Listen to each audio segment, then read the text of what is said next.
Hi students, good afternoon. So today we're meeting for the first class, which we're having a real activity. So today we're looking at listening for specific and key information. Quickly, I want to go through this activity with you guys. First, what is listening for specific and key information? There are two types. There's a specific listening and there is a key information listening. First, what is it? Let's begin. They are short conversation between two persons. Okay, that is the specific and the key. All right, that's first. Second, the first is a multiple option where you have 8 options and 5 people. You have to match these 8 options, A to H, to 5 people number 1 to 5. All right. Now remember, the second one is a true or false option. Okay. So you have 6 sentences, which you have to think if the sentences are correct, which is A, or they are false, which is B. All right. Now, also, number 3 is very important. The multiple match is about 20 to 30 words. They're very short, sometimes even 25 or 20 words, okay? But the one with the true or false option has more words because they are longer sentences and 6 options, all right? Now, in the multiple match, there are 3 options that are not needed. While in the other one, which is true or false, the options are all important. No one is not important. Okay? Very important. When you are listening to the multiple option match A to H, the option sometimes comes in disorder. So you might have the first number one, the answer might be in H, or the number three, the answer might be in A. So they are in disorder.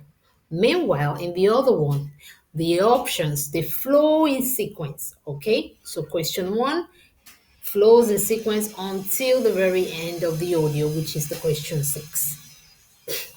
All right. Finally, the number 6, the audio is always placed twice. So that's it. Now, how to do it? Very important. Let's go to that. Before you start listening, in the one that has multiple option, you don't need to underline, but you need to go into the text, read very quickly, and get into what the meaning of each of those A to H options are. Very important. Now, the 1 to 5 are always names of people, so it doesn't really, but the most important information you need to get into are the A to H option for the first one. But the other one is very important. In the other one, which has true or false option, you underline some very important words, okay? So underline the words. This will help you to search for it in the audio when you're listening. Now, 3 is listen for the key or specific information. So wait until the end of each question finish before you choose the answer.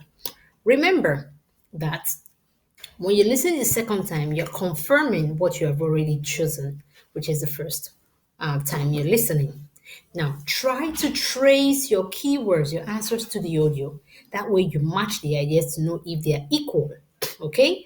5, be careful sometimes with the distractors. Distractors like the words you see in the text, maybe playing is in the text, but in the audio, you hear playing, but the playing may not be the best option.